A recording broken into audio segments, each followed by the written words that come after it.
नमस्कार. सार्थश्री दासबोध दशक 5वा समास 9वा.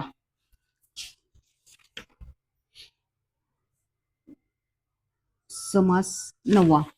साधक निरूपण. मुमुक्षूंची लक्षणे सांगताना श्री समर्थांनी अखेर सत्संगतीवर भर दिला आहे हे ध्यानात आलेच असेल. त्याचे कारण असे की प्रापंचिक दुःखाचा चटका बसून संसाराची अपूर्णता जाणवली की मुमुक्षपणाला आरंभ होतो. त्यातूनच स्वतःच्या अपूर्णतेची जाणीव निर्माण होते. आपले दोष आपल्याला स्पष्टपणे दिसू लागतात. प्रापंचिक ध्येय व आकांक्षा फोल वाटतात. पण आत्मज्ञानाचे ध्येय निश्चित होण्यास आत्मज्ञानी पुरुषाची भेट होणे अवश्य असते. म्हणूनच मुमुक्षूला संत संगतीची तहान लागते. संत संगतीने प्रथम आत्मज्ञानाचे ध्येय निश्चित होते. नंतर ते ध्येय गाठण्याचा मार्ग निश्चितपणे समजतो. त्या मार्गात राहण्याचा अभ्यास जो करतो त्याला साधक म्हणतात. साधकाने संतापाशी अनुसंधानाची विद्या शिकायची असते. मी देहच आहे या भावनेत राहणारा साधक मी आत्माच आहे या भावनेत राहण्याचा अभ्यास करीत राहतो. देहाचे अनुसंधान बाजूस सारून आत्मस्वरूपाचे अनुसंधान ठेवायची युक्ती साधणे हे साधकाच्या साऱ्या साधनेचे मर्म समजावे. ही युक्ती वश होण्यास पूर्वीच्या आवडीनिवडी आचार विचार बदलून नवीन स्वस्वरूपानुकूल आवडीनिवडी व आचार विचार अंगी आणावे लागतात. देहावर व दृश्यावर सहजपणे राहणारे मन सतत अभ्यासाने आत्मापाशी किंवा स्वस्वरूपाशी ठेवण्यास अखंड धारणा धरावी लागते. इंद्रियामध्ये पसरलेले एक मन एकवटून किंवा गोळा करून त्याला हृदय कमलात घट्ट धरून ठेवण्याचा नित्य प्रयत्न केला की धारणा साधते. ज्याला धारणा साधली तो साधक होय. समासाच्या पहिल्या 31 ओव्यात साधकांची लक्षणे सांगितली आहेत. मागील समासात मुमुक्षूंची लक्षणे थोडक्यात सांगितली. आता साधक कसा असतो ते लक्ष देऊन ऐका. आपल्या अवगुणांचा त्याग करून ज्याने सत्संग धरला त्याला मन साधक असे म्हणतात. जो संतांना शरण गेला आणि ज्याला संतांनी आपला म्हटला व कल्याण करण्याचे आश्वासन दिले त्याला परमार्थ ग्रंथामध्ये साधक असे म्हटले जाते. संतांनी ज्यास आत्मज्ञानाचा उपदेश केला तो श्रवण केल्याने आपल्याला संसाराचे बंधन नाही हे ज्याला खरोखर पटले तो जेव्हा ते ज्ञान हृदयात स्थिर व्हावे यासाठी साधन करतो तेव्हा त्यास साधक म्हणतात. ज्याला परमार्थ ऐकण्याची आवड असते, तत्वमसी म्हणजे तेच तू आहेस या अद्वैत अनुभवाच्या विवेचनाला ज्याला गोडी असते, मनन करून जो गूढ व खरा अर्थ बरोबर समजतो तो साधक असतो. कोणी आत्मानात्म विवेक मांडित असेल तर जो ते विवेचन मनापासून ऐकतो, संशय नाहीसे करून जो अधिकाधिक निश्चितपणे आत्मज्ञानाकडे वळतो, अनेक प्रकारचे संशय नाहीसे होण्यासाठी जो संतांची संगत करतो, शास्त्र प्रचिती, गुरुप्रचिती आणि आत्मप्रचिती या तिन्ही प्रचितींचे ऐक्य अनुभवतो, या 3 प्रत्ययांचा मेळ बसतो किंवा नाही हे स्वतः पाहतो. मी देहच आहे ही मिथ्या भावना जो विवेकाने बाजू सारतो, मी आत्माच आहे ही सत्य भावना दृढपणे धरण्याचा अभ्यास करतो, निरंतर श्रवण मनन करतो तो साधक असतो. दृश्याचे दिसणे नाहीसे करून आत्मज्ञान घट्ट धरतो आणि मी आत्मस्वरूप आहे या विचाराने आपले समाधान राखतो तो साधक असतो. आत्मा आपल्या मागे लागलेले वेगळेपणाचे लचाण जो जोडतो, अभेदाने विलसणारे स्वस्वरूप जो साधन करून साध्य करून घेतो आणि मी ब्रह्मच आहे अशा ऐक्याने समाधीत जातो तो साधक असतो. बहुतेक सगळी माणसे दृश्य ज्ञानाच्या नादी लागल्याने आत्मज्ञानाची हेळसांड होऊ लागली.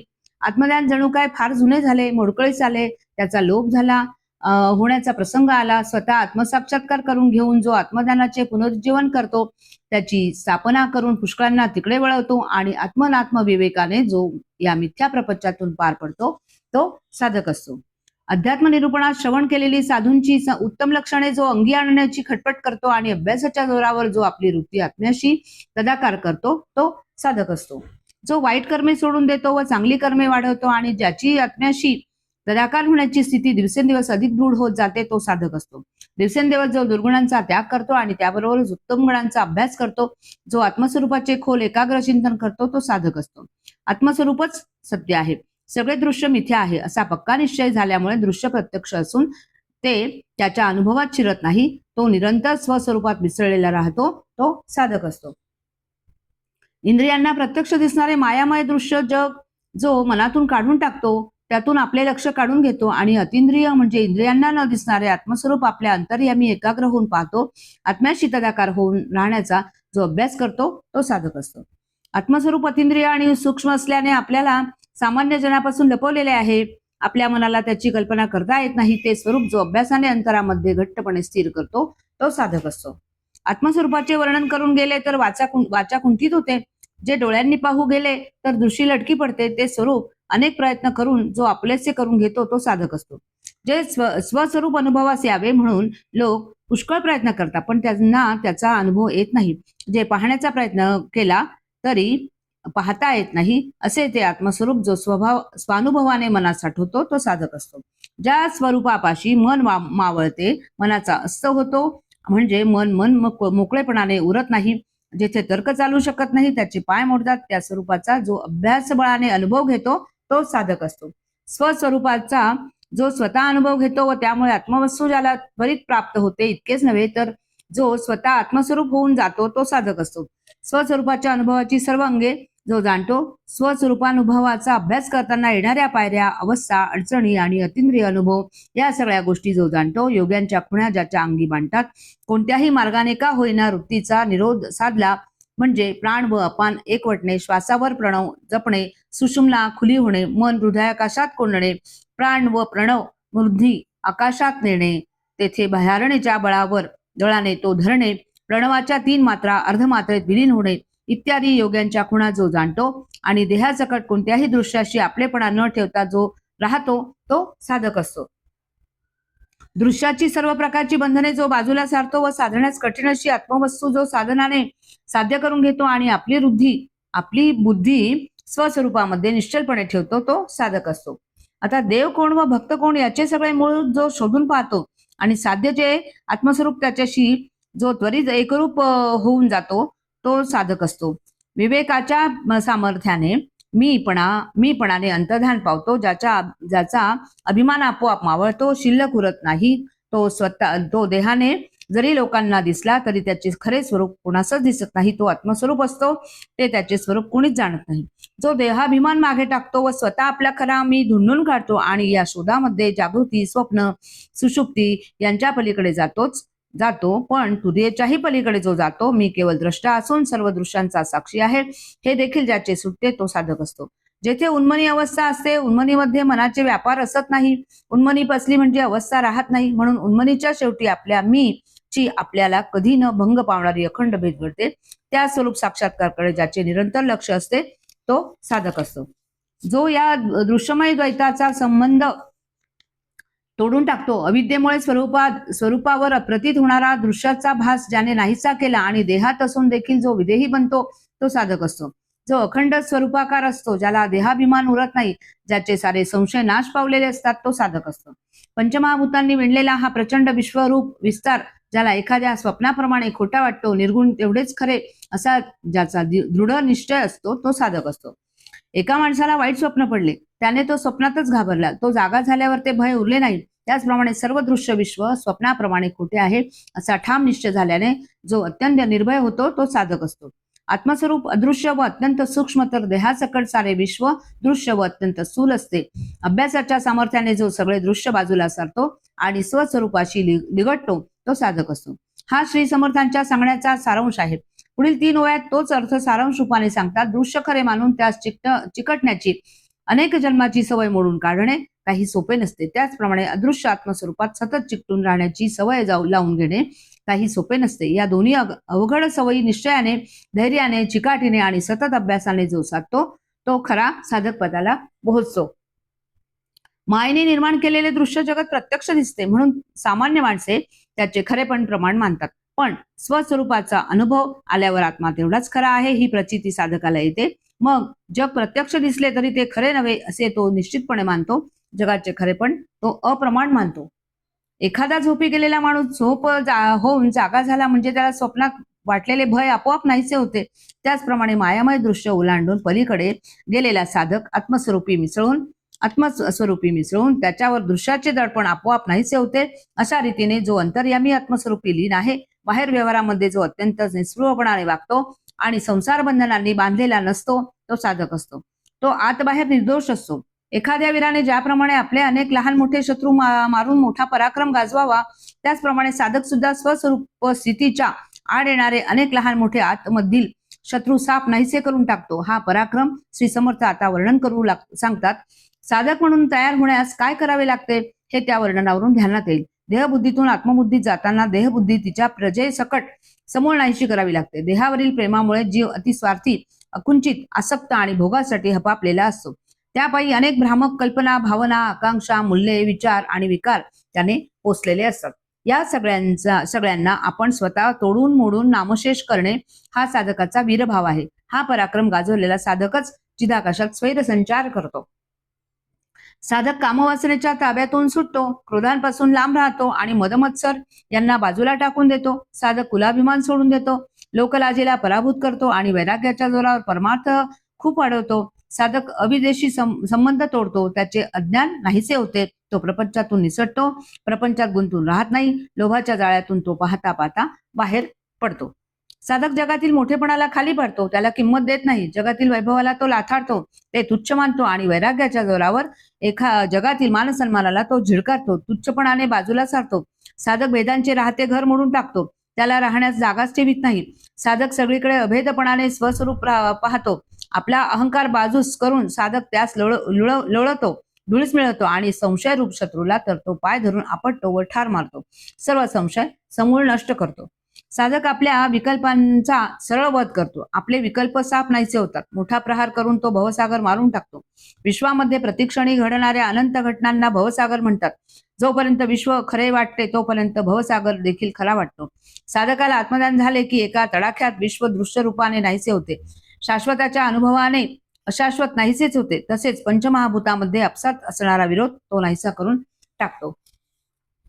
साधक संसाराच्या भयाचे थोबाड फोडतो, प्रपंचातील भीतीने त्याला भय वाटत नाही. जीवनात त्याला भय उरत नाही, तो काळाची तंगडी मोडतो, काळ सारखा वाहतो व जीव काळाच्या सत्तेत वावरतो, त्यामुळे काळाबरोबर जीव देखील वाहत जातो. काळाची तंगडी मोडली की त्याची गती थांबते, त्यामुळे साधक काळ सत्ता झुगारून अमर तत्वात प्रवेश करतो. साधक मृत्यूच्या मस्तकावर प्रहार करून ते फोडून टाकतो. जन्म आणि मृत्यू या काळ सत्तेच्या खुणा आहेत. जन्म मृत्यूंचा ताबा देहावर चालतो. साधक आत्मस्वरूप असल्याने त्याला जन्म नाही, तसाच मृत्यू देखील नाही. साधक देहरूपी पिशाच्यावर हल्ला करतो व त्याला काढून लावतो. मी आत्मा असताना मी देह आहे अशी बाधा झाली. साधक हे पिशाच कायमचे काढून लावतो. साधक संकल्परूपी शत्रुविरुद्ध उठाव करून त्यांना निर्मूल करतो. माणसाच्या अंतर्यामी संकल्पाचे जणू काय मोठे सैन्यच आहे. साधक त्याचा निपात करतो, सर्व संकल्प मारून टाकतो. साधक अचानक छापा घालून कल्पनेला मारून टाकतो. आशेचा हात धरून कल्पना माणसाला दृश्यामध्ये गुंतवते, म्हणून साधक कल्पनाच करणे बंद करतो. साधक स्वतःला जे भय वाटते त्यास बडवून काढतो. आपले कसे होईल असे भय माणसाला वाटते का साधक ते नाहीसे करतो. साधक आपल्या सूक्ष्म देहाला जिंकतो, आपल्या वासना सूक्ष्म देहात राहतात. साधक वासनांना पराभूत करतो, त्यांना जगणे अशक्य करतो. विवेकाच्या सामर्थ्याने साधक पाखंडाला त्रस्त करून सोडतो, पाखंडी मतांचा तेजोभंग करून टाकतो. मी ब्रह्म आहे या अभिमानाने साधक मी देह आहे हा अभिमान मारून टाकतो. एक अभिमान देवाचा तर दुसरा अभिमान देहाचा, तर एक सत्याचा शाश्वताचा तर दुसरा असत्याचा अशाश्वताचा. एक अति पवित्र तर दुसरा अति अपवित्र, एक कल्याणकारी तर दुसरा अकल्याणकारी असतो. साधक दुसरा अभिमान नाहीसा करतो. साधक देहबुद्धीच्या स्वार्थाला संकटात घालतो, आपला स्वार्थ बडवून लावतो. साधक दुर्दैवाला सरळ शास्त्रशुद्ध मार्गाने ठार करतो. दुर्दैव आणि सुदैव देहाभोवती घुटाळतात. साधक आपल्या देहाला असून नसल्यासारखा करतो, तीच अवस्था दैवाची होते. साधक मोहाला उभा चिरतो, दुःखाचे 2 तुकडे करतो, शोकाचे तुकडे तुकडे करून बाजूला फेकून देतो. मोह, दुःख आणि शोक हे साधकांचे शत्रू असतात. साधक त्यांना संपूर्ण नाहीसे करतो. साधक देशाला देशोधडीला लावतो, हद्दपार करतो, नास्तिकपणाचे नरडे दाबून प्राण घेतो. साधक कुतर्काला इतकी जरब देतो की त्याच्या भीतीने कुतर्काचे हृदय धडधडते. साधकाच्या जीवनामध्ये द्वेष, नास्तिकपणा आणि कुतर्क यांना मुळीच स्थान नसते. आत्मदानाने साधकाचा विवेक फारच शक्तिमान बनतो, ज्याच्या जोराने साधकाचा स्वस्वरूपाबद्दलचा निश्चय दृढ होतो. वैराग्याच्या सामर्थ्याने साधक आपल्या अवगुणांचा संहार करतो. आत्मानात्म विवेकाची भरमसाठ वाढ होण्यास आत्मदान कारण होते आणि विवेक अत्यंत व्यापक झाला की स्वरूप निश्चय अत्यंत स्थिर होतो. आसक्ती सर्व अवगुणांची आई आहे. वैराग्याने आईचा वध केला की पिल्लांना नष्ट करण्यास फारसे कष्ट लागत नाही. स्वधर्माच्या आचरणाने साधक अधर्माचे सर्वस्व हिरावून घेतो. अधर्माला अस्तित्व राहत नाही. साधक सत्कर्मांनी दुष्कर्मांना हकलून लावतो आणि सद्विचारांनी अविचारांना कुचलून वाटेस लावतो. सद्विचारांचे सामर्थ्य एवढे की अविचारांना तेथे टिकणे अशक्य होते. साधक तिरस्काराला चिरडून टाकतो, तो कोणाचाही तुच्छ करीत नाही. साधक देशाला अगदी खरडून टाकतो, त्याचा लवलेश अंतःकरणात उरू देत नाही. साधक खेदाला आनंदाच्या पायातळी तुडवतो. आत्मानंदाच्या मस्तीमध्ये खेदाची जाणीव उरतच नाही. साधक क्रोधावर हल्ला करतो, हल्ला चढवतो व त्याचा नायनाट करतो. कपटाला तो मनामध्येच कुटून त्याचा मागमूस नाहीसा करतो. साधक सर्व भूतांना मित्रपणाने पाहतो, सर्वांना आत्मवत मानतो. साधक दृश्याकडे धावणाऱ्या वृत्तीचा त्याग करतो, आत्मजनांची संगत सोडतो आणि वृत्तीला आत्मस्वरूपाकडे वळवून अखेर आत्मज्ञान करून घेतो. वृत्तीला आतमध्ये वळवली की प्रथम अन्नमय कोशातून साधक निवृत्त होतो. नंतर वृत्ती अधिक अंतर्मुख झाली की तो प्राणमय कोशातून निवृत्त होतो. मग वृत्ती सूक्ष्म होऊन स्वस्वरूपाच्या धारणेत राहू लागली की तो मनोमय कोशातून निवृत्त होतो. तेथेच अधिक अभ्यासाने वृत्ती आणखी सूक्ष्म झाली की स्वस्वरूपाचे ध्यान लागते. वृत्ती विज्ञानमय कोशामध्ये स्थिर होते. अखेर साधक तेथून निवृत्त होतो व आनंदमय कोशामध्ये प्रवेश करतो. 3 अवस्थातून निवृत्त होऊन तो तुरीय अवस्थेमध्ये जातो. या अवस्थेमध्ये त्याचे साधन थांबते व तो आपोआप उन्मनीला पोहोचतो. यास निवृत्ती मार्ग म्हणतात. हा अधिकारी पुरुषांचा किंवा सद्गुरु कृपापात्र साधकांचा मार्ग आहे. साधक दृश्यरूपी चोरास फसवतो, दृश्याच्या कक्षेतून निसटतो, विपरीत ज्ञानाला सर्व बाजूंनी वेढून तडाखा देतो, ब्रह्मरूपी भलतेच ज्ञान नाहीसे करतो आणि आत्मरूपी चोरांपासून आपली सोडवणूक करून घेतो. जे खरे आपले नाहीत त्यांच्या ठिकाणी ममत्व ठेवीत नाही. साधक पराधीनतेवर रागावतो कारण तो स्व अधीन बनतो. ममतेवर संतापतो कारण खरा मी त्याला सापडतो व खरे माझे कोणते ते तो जाणतो आणि तो ताबडतोब दुराशा सोडून देतो कारण ती स्वस्वरूपापासून दूर करते. साधक मनाला स्वस्वरूपात लीन करतो, त्यामुळे यातनेला यातना होतात कारण यातना भोगायला मन शिल्लकच उरत नाही. साधक उद्योग, कष्ट आणि प्रयत्न यांची प्रतिष्ठा वाढवतो कारण त्यांचे जीवन या तिन्ही गोष्टींनी भरून वाहते. साधक आपल्या साधन मार्गामध्ये अभ्यासाची सोबत धरतो. तो उद्योग आणि कष्ट बरोबर घेऊन निघतो आणि प्रयत्नरूपी उत्तम सहचारी बरोबर ठेवतो. अभ्यासाला, कष्टाला आणि प्रयत्नाला श्री समर्थांनी परमार्थात सुद्धा केवढे महत्व दिले आहे हे ध्यानात घ्यावे. आत्मज्ञान असो की विज्ञान असो, त्याच्या प्राप्तीसाठी अहोरात्र अभ्यास आणि सतत प्रयत्न फार अवश्य आहे. साधक अति खबरदार आणि तत्पर असतो. तो शाश्वत अशाश्वताचा बरोबर विवेक करतो. इतर सगळे संबंध सोडून फक्त सत्संग तेवढा धरून ठेवतो. साधक संसाराला जबरदस्तीने, बळजबरीने बाजूला सारतो. विवेकाने संसाराचा बोजा फेकून देतो. साधक आपल्या शुद्धाचाराने अनाचाराला व्यवहारातून पदभ्रष्ट करतो, त्याला तेथून नाहीसा करतो. इतक्या जन्माच्या सवयीचा संसार मनातून काढणे सोपे नसते, म्हणून साधक अगदी जोर करून त्याला बाहेर काढतो व या क्रियेलाच वृत्तीनिरोध म्हणतात. विवेकाने, कर्तेपणाने अभिमान कमी होऊ लागला म्हणजे प्रपंचाचे ओझे हलके होऊ लागते.